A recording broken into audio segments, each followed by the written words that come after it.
Welcome back to the Stovetop. Recently, a coworker told me about a whiskey he thought I would like.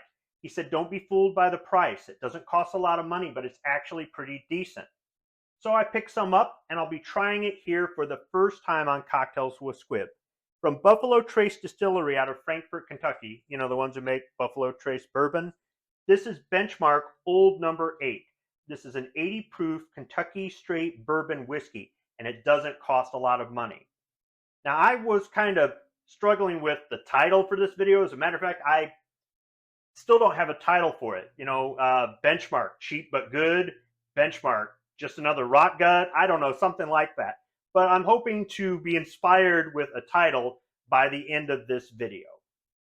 So since cost, or maybe value, is the primary focus of this video, I'll let you know what I paid for these two bottles of Benchmark.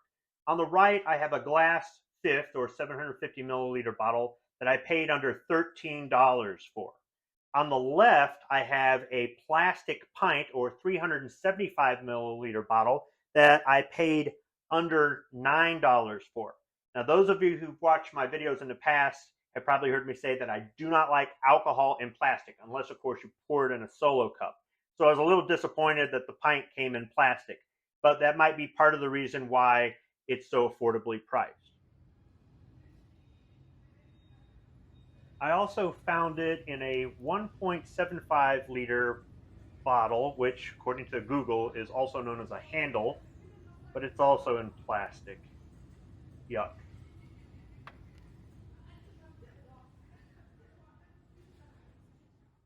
So I'll read a description of Benchmark from the Buffalo Trace website, which I'll include a link to in the description section.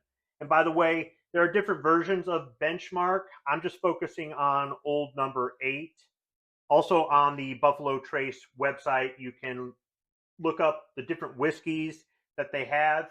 One of them I reviewed on one of my B channels. I'll include a link to that video at the end of this video. So the tasting notes are described as: the nose bears caramel notes with a delicate stone fruit backdrop, a robust and sturdy palate with some fine leather notes mingling with dry tobacco, a touch of oak, and a hint of dried cherries. The finish is smooth and calming. Okay, sounds a little sophisticated. Let's try it out. All right, so I got out a rocks glass, and I'll be pouring out of the glass bottle. The plastic bottle is really just a prop. So I'll go ahead and just twist off the cap here and pour some. Now, in the bottle, it is a little bit dark. I mean, it looks like whiskey, right? But when I pour it into the rocks glass, it's a little bit clear. It doesn't look as dark in the rocks glass. And sometimes that happens with other whiskeys. So I didn't get a smell or anything when I cracked open the bottle. Oh, but now that I'm moving it around here, about halfway between the bottle and my nose, I can smell it. It's not really a strong smell.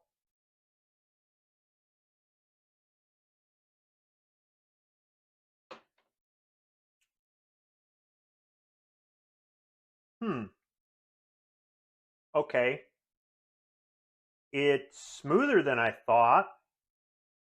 It takes a while, but it is burning a little bit on the way down. Not like rot gut.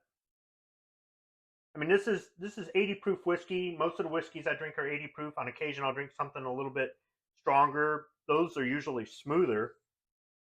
It's got a bourbony smell, but it smells a little bit like Canadian whiskey. It is a little bit sweet. I mean, I don't know about this stone fruit backdrop. I don't even know what that means. The caramel, yeah, maybe there a little bit. The leather and tobacco, could just be me, but I don't really taste that or smell it.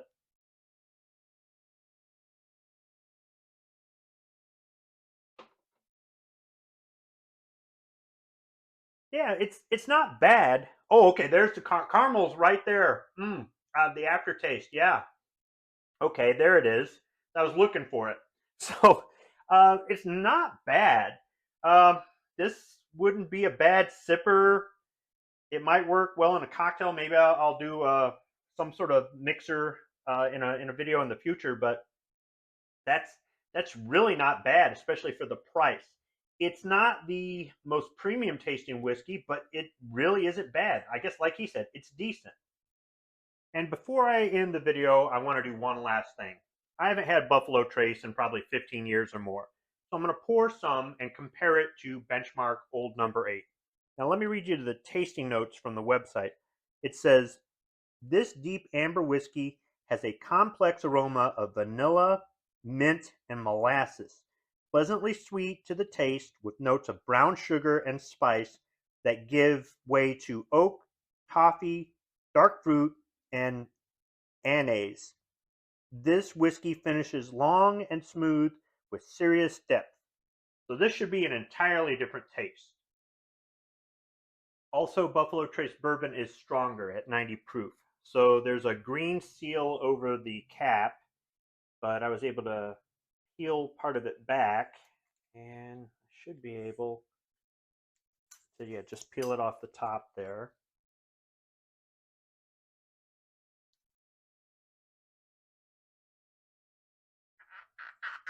And it's got a green plastic cap with a cork stopper. It's darker in color. A little bit of a stronger smell, but not too strong.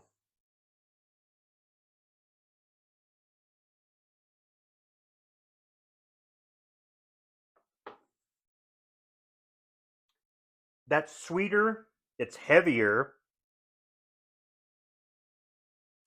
I'm getting the molasses, but not the vanilla or the mint or the brown sugar. There is spice, oak. Yeah, it's not bad. So is it better than Benchmark? Yes. In my opinion, this is better. But if you don't like a strong whiskey or you don't want to spend a lot of money and you just want a nice sipper, the Benchmark will do just fine. For maybe somebody who isn't really a whiskey drinker and they think the taste is kind of overwhelming, the Benchmark is toned down a lot more. If you're used to whiskey, if you're a bourbon guy and you've developed a palate for it, then I think the Buffalo Trace would be a better choice. But if you're trying to save a little bit of money, Benchmark isn't bad. Maybe that's what I should title the video. Trying to save a little bit of money, Benchmark isn't bad. Or I might go with Benchmark Old Number 8. Decent bourbon for a low price.